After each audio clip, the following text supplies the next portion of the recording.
तो पिछले पार्ट में हमने देखा था कि उस शिप की कैप्टन मिस बाओ मुयान को अपने कैबिन में बुलाती है। वहाँ पर वो मुयान से पूछती है कि आखिर तुम यहाँ पर उस कॉफिन के अंदर बंद होकर कैसे आए। तो अब मुयान को तो ज्यादा कुछ बताना नहीं चाहता था, इसलिए वो कहता है कि ये मेरा पर्सनल मैटर है। वैसे अब बाओ को भी इस बारे में जानने में ज्यादा कुछ इंटरेस्ट नहीं था। वो सिर्फ मुयान से ये कह रही थी कि मुयान उसको पवेलियन को ज्वाइन कर ले और बाओ का बॉडीगार्ड बन जाए। अब वो बताती है कि इस काम के लिए मुयान को पैसे भी दिए जाएंगे और ये बात सुनते ही मुयान तुरंत हाँ कर देता है।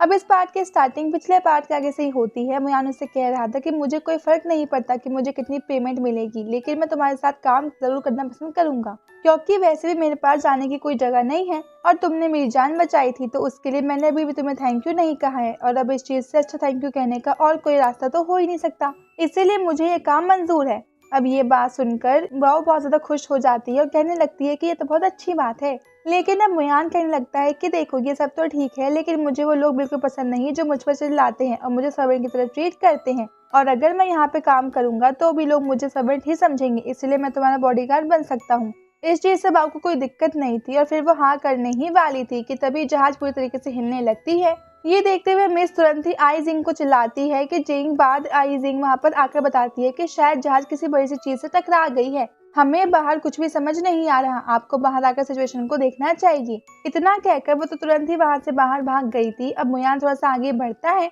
और अपनी पावर से बाहर देखने की कोशिश करता है। उसे आसमान में बहुत सारी बर्ड उड़ती हुई दिखाई देती है। वो कहता है कि जहाज किसी चीज से टकराई नहीं है, बल्कि डेमोनिक बीस्ट जहाज पर हमला कर रहे हैं। अब मुयान को नहीं पता था कि ये किस तरह के डेमोनिक बीस्ट हैं, पर फिर बाओ अपनी पावर से वहाँ आसमान की तरफ चेक करती है और कहती है कि तो होली बीस्ट है, हमें इन्हें व्हाइट ईगल टाइगर बीस्ट कहते हैं। मगर वो कह रही थी कि ये एक नहीं बल्कि बहुत सारे एक साथ हम पर हमला कर रहे हैं। अब मुयान कहने लगता है कि चिंता मत कीजिए, मैं जब तक यहाँ पर हूँ तब तक आपको कुछ नहीं होगा, वैसे भी आपने मुझे बॉडीगार्ड बनाया है। इसके बाद मुयान सीधा वहाँ से बाहर की तरफ आ जाता है। यहाँ पर वो भी सीधा जहाज पर हमला कर रहे थे, जिस वजह से जहाज चल रहा था, क्योंकि उन बीस्ट का साइज सिर्फ तोड़ने में छोटा लग रहा था, असल में वो बड़े हैं, मगर वो आसमान में ऊपर की तरफ उड़ रहे थे, इसलिए देखने में छोटे छोटे से लग रहे थे। अब जहाज हिलने की वजह से बाकी सारे लोग वहीं पे नीचे गिर जाते हैं। मुयान आकर देखता है तो मुयान वहां पर आकर उन्हें देखता है, तभी उसे एक जहाज भी दिखती है जो कि उनकी तरफ आ रही थी। अब मुयान आई जिंग से पूछने लगता है कि आखिर ये किसका जहाज है, जिसके बाद आई जिंग उसे थोड़ा ध्यान से देखती है। अब तभी वहां पर बाओ भी आ चुकी थी। हम देखते हैं कि यहाँ पर वो भी उस जहाज को देखती है। तभी आई जिंग उसे बताती है कि ये जहाज तियानलून आइलैंड की है। ये बात सुनकर मिस बहुत ज्यादा शॉक थी। वो कह रही थी कि तियानलून आइलैंड तो इस चाइना सी का सबसे बड़ा आइलैंड है, उसके जहाज हमारी तरफ क्यों आ रही है। लेकिन फिर इसके बाद वो मुयान से कहने लगती है कि तुम्हें इस जहाज की चिंता करने की जरूरत नहीं है। अब मुयान कहता है कि ऐसा है तो ठीक है। वो अभी सोच रहा था कि ये बॉडी तो ज्यादा ताकतवर नहीं है और वैसे भी उसके पास ग्रीन फ्लेम हार्ट है, जिसकी मदद से वो इन सभी बर्ड को आराम से हरा सकता है। इसीलिए फिर वो अपनी एनर्जी एक्टिवेट करते हुए सीधा वहां से छलांग लगाकर उन बर्ड्स के ऊपर हमला कर देता है। यहाँ पर जो मेन बर्ड थी, मुयान उसी के ऊपर हमला कर रहा था और उसके मुयान के अटैक को रोक लिया था, लेकिन मुयान वही हवा में रहकर फिर से उसके ऊपर हमला करना स्टार्ट कर देता है और दूसरे अटैक में वो बर्ड पीछे की तरफ फेंक गई थी। साथ ही वो पूरी तरीके से एनर्जी में बदल जाती है और डिस्ट्रॉय हो जाती है।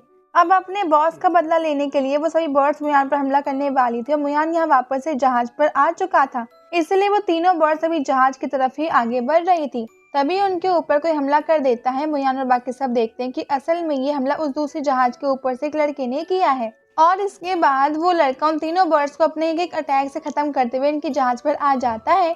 अब वो यहाँ पर आता है तो मुयान मन में सोच रहा था कि ये लड़का सच में बहुत ज्यादा स्ट्रॉन्ग है। वैसे यहाँ पर वो लड़का बाओ से कह रहा था कि मेरी पावर पहले से ज्यादा बढ़ चुकी है, क्या तुम्हें मेरे अटैक्स देखकर ऐसा नहीं लगता। मिस कह रही थी कि मैंने भी अपने लिए एक नया बॉडीगार्ड रखा है। अब वो लड़का मुयान की तरफ देखता है और कहता है कि मैंने भी इसकी पावर देखी, ये सच में स्ट्रॉन्ग है और मुझे स्ट्रॉन्ग लोग पसंद है। मगर इसके बाद वो उसे कहने लगता है कि मैं इसे अपने साथ ले जाना चाहता हूँ और इसके बदले मैं इसे तुमसे 3 गुना ज्यादा सैलरी दे सकता हूँ, तो बताइए क्या मैं इसे ले जा सकता हूँ। अब असल में बाओ से मना नहीं कर सकती थी, इसीलिए वो कहती है कि तुम्हारी मर्जी, लेकिन तुम्हें एक बार मुयान से पूछना होगा, फिर वो जो भी चाहे उसकी मर्जी।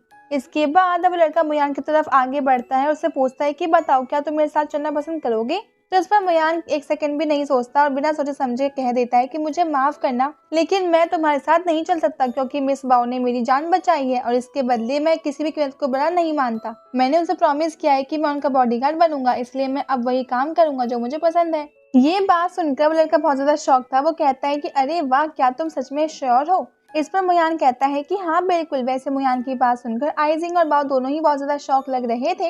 इसके बाद वो लड़का वही आगे बढ़ते हुए कहता है कि तुम सच में कमाल हो, तुम्हें पता नहीं मुझे मना करने की हिम्मत किसी में भी नहीं है। मेरा नाम लून है और आज तक मैंने कभी किसी के मुंह से ना नहीं सुना।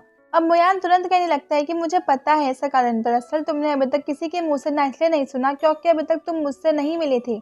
अब इस पर वो लड़का हंसने लगता है और कहता है कि तुम तो सच में एक इंटरेस्टिंग पर्सन हो। वैसे मैं ये बात याद रखूंगा। इसके बाद उसकी जहाज वहाँ पर आ चुकी थी। वो कहता है कि मुझे थोड़ी देर हो रही है, इसीलिए हम फिर कभी मिलेंगे। और फिर वो बाय कहते हुए वहाँ से अपने जहाज पर चला जाता है। उसकी जहाज बहुत तेजी से वहाँ से आगे बढ़ जाती है। हम देखते हैं कि यहाँ पर उसके जाने के बाद बाओ मुयान के पास आती है और उससे कहती है कि तुमने तो सच में बहुत हिम्मत है, तुम्हें शायद यू शियान रिलम के 3rd लेवल पर हो, लेकिन दुख के साथ कहना पड़ रहा है कि लून इस चीज का बदला तुमसे लेकर रहेगा। लेकिन फिर मुयान कहने लगता है कि आपने मुझे अपना बॉडीगार्ड बनाया है तो इसलिए चिंता करना छोड़ दीजिए। मैं इतना ताकतवर तो हूँ कि ऐसे ही आकर कोई भी मुझसे इतनी आसानी से मार नहीं सकता मुझे, और मैंने कहा है मैं आपको प्रोटेक्ट करूंगा तो मैं हमेशा आपको प्रोटेक्ट करूंगा। ये बात सुनकर अब बाओ वहाँ से थोड़ी सी आगे बढ़ जाती है। वो कहती है कि देखो भले ही मैंने तुम्हें बॉडीगार्ड बनाया है, लेकिन मैं तुम्हारा ज्यादातर टाइम नहीं लूंगी। मैंने जब तुम्हें पहली बार देखा था तो तभी मैं समझ गई थी कि तुम्हारा और मेरा मिलना लिखा हुआ है, और मैं उम्मीद करती हूँ कि तुम मुझे डिसअपॉइंट नहीं करोगे। अब मुयान कहता है कि बिल्कुल आप मुझ पर भरोसा कर सकती हो। अब बाओ कहने लगती है कि ठीक है, तुम्हें सबसे 3rd फ्लोर पर रहने की जरूरत नहीं है, तुम 1st फ्लोर पर रह सकते हो। दरअसल 1st फ्लोर पर बाओ का कमरा है और वो मुयान को वहीं आने का इनविटेशन दे रही थी, और इसके बाद वो वहाँ से चली जाती है। अब आइजिंग इस बात से बहुत ज्यादा शॉक थी और साथ ही मुयान को भी इस सबसे कुछ सही नहीं लग रहा था। लेकिन फिर इसके बाद ये पार्ट यहीं पे खत्म हो जाता है। अब अगर आपको वीडियो अच्छी लगी तो लाइक कर दीजिएगा और चैनल सब्सक्राइब जरूर से कर लीजिएगा। अब हम मिलते हैं आपसे अगली वीडियो, तब तक के लिए bye bye guys and take care.